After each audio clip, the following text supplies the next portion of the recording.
Hello there.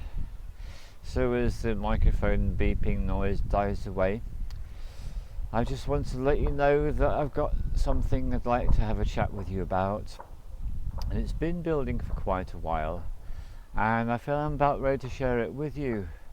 So if you'd like to come with me for a little walk, and I'll explain what it's all about. So off we go then.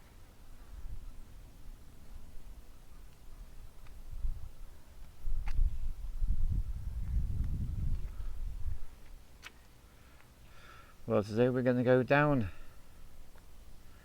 So let's go down.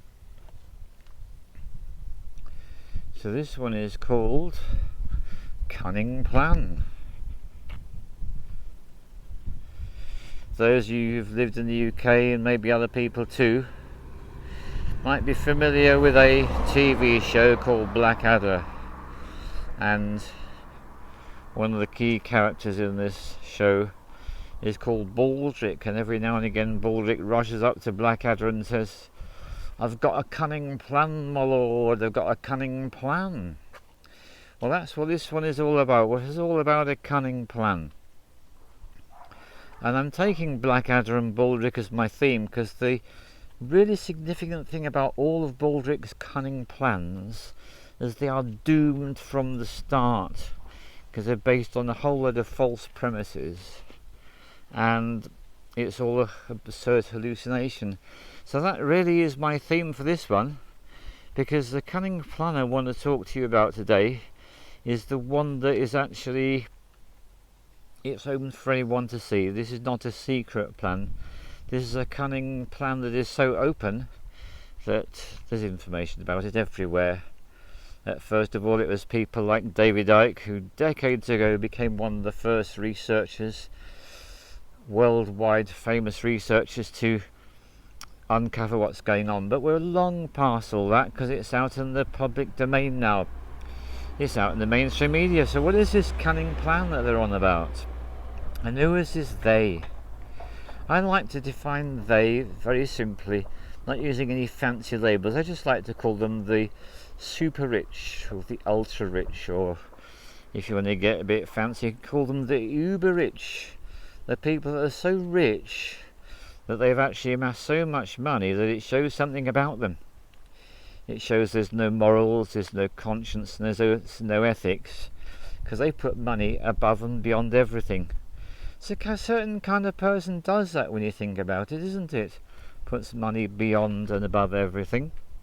Well, just imagine, say in the 20th century, one of these super rich people driving along a motorway in England, like the M6 or the M1. It's a Friday afternoon, and they're sitting in gridlock traffic, and they ain't going anywhere, and an hour later they still ain't going anywhere. But they're super rich. Can you imagine how they might be feeling? And the thoughts that might run through their minds, well, if you were to get rid of most of the people, look, my quality of life would be so much better. Well, the thing is, many of us might have entertained such a notion, but we've all got morals and ethics, we've got scruples, we care about other people. We're not soulless, consciousless beings, are we? No. So it might occur to us we ain't ever going to do anything about it. Well, that's really what's happened. But this all happened a long, long time ago. So this cunning plan, first of all, we can see the Georgia Guidestones erected approximately in 1980. It lays it all out what the plan is. Let's reduce the world population from whatever it is now down to 500 million. Well, you can Google the world population and you can realise the implications of all that. And at this point, you'll either know what I'm talking about, or you start to feel uncomfortable and probably would rather like to switch off, because this isn't something that you want to know about. It's not something I want to know about, really. And I reckon, like a lot of people, I knew about it, but I didn't really want to face up to it. Well, of course, all those days are over now, aren't they, because of how things have gone. So, what is the cunning plan? Well, it's first of all population reduction. Second of all, It's about us all being linked up to artificial intelligence, and it's about if you want to get anything done, you've got to do it online. These are some of the key things that we can be aware of. And we also might be aware of a phenomenon, certainly in the UK, called smart motorways.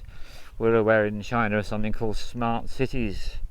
It's interesting they use this word smart because there's nothing smart about it.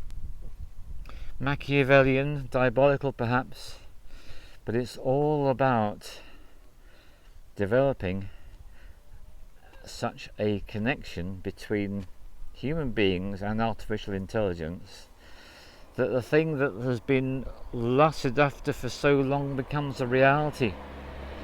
Just imagine a world where it's possible, by using artificial intelligence and the link between the AI and the human mind, that actually it would be so easy just to implant the thoughts into human beings to be obedient, to be compliant, to be subservient, to do whatever it is that they're told. And then we start talking about timescales. 2025 is a very popular one that people keep coming up with these days. So just a few years away, we're reaching the stage. We've got 5G, we've got all sorts of things, artificial intelligence things.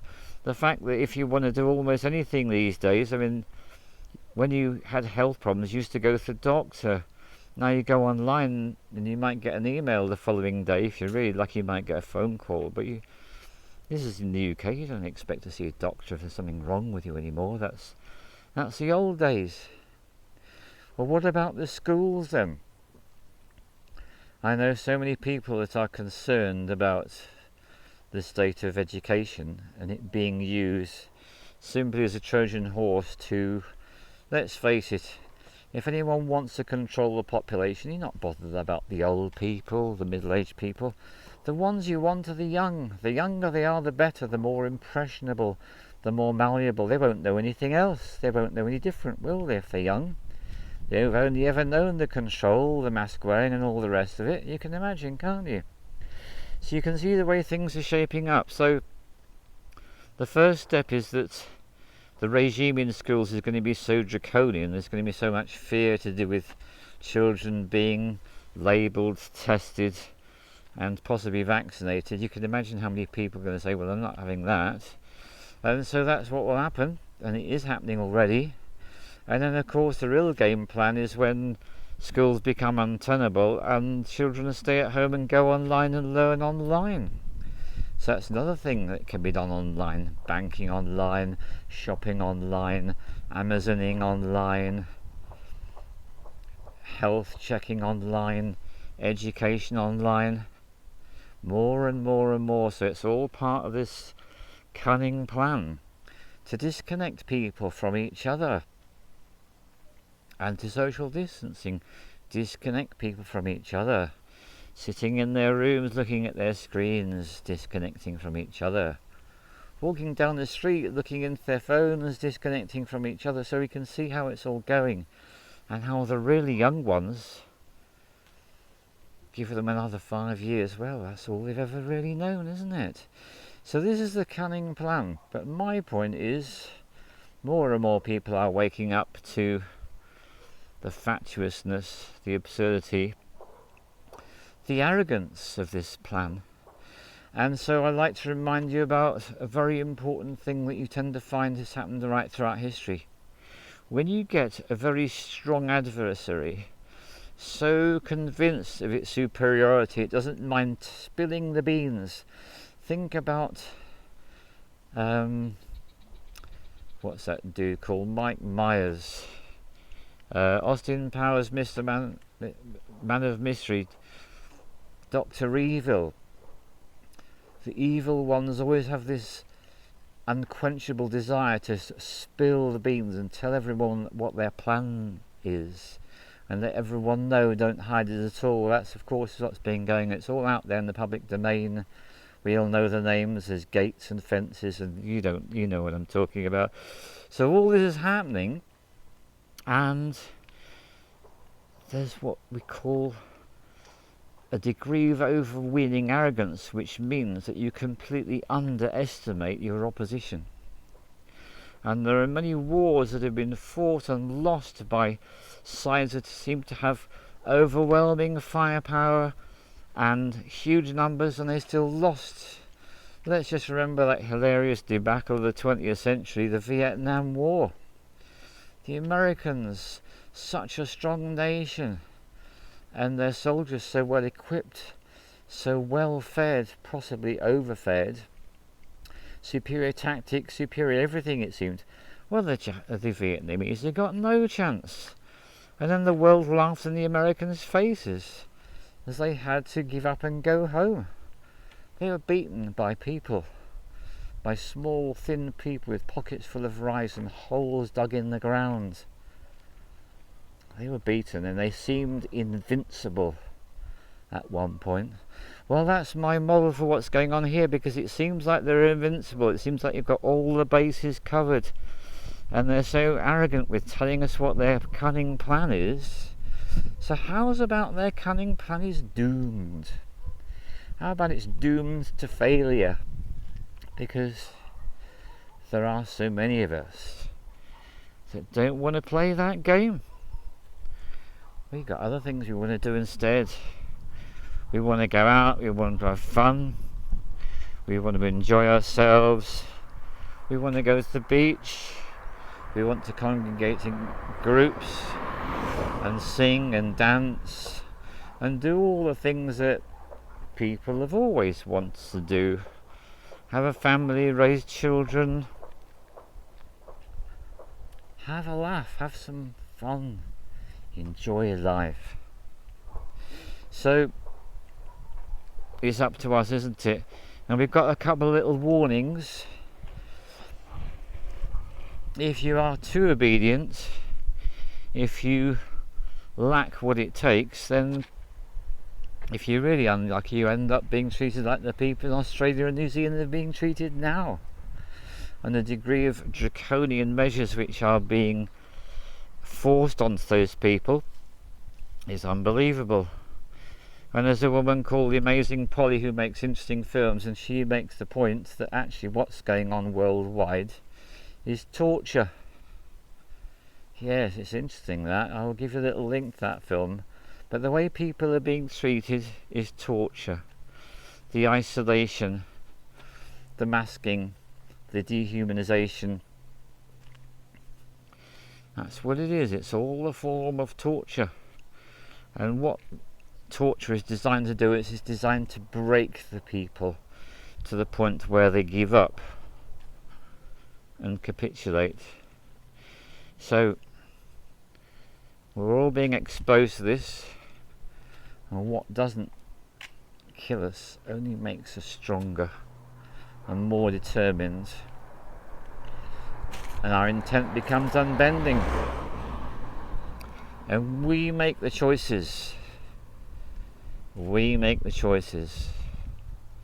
So I wish you all the very best in the choices that you make, and I invite you to be bright and beautiful like these lovely flowers on this late morning in Tenerife.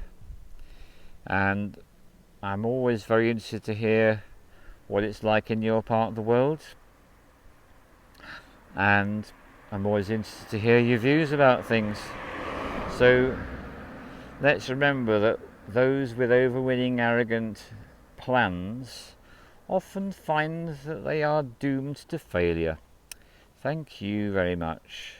It's up to us, isn't it?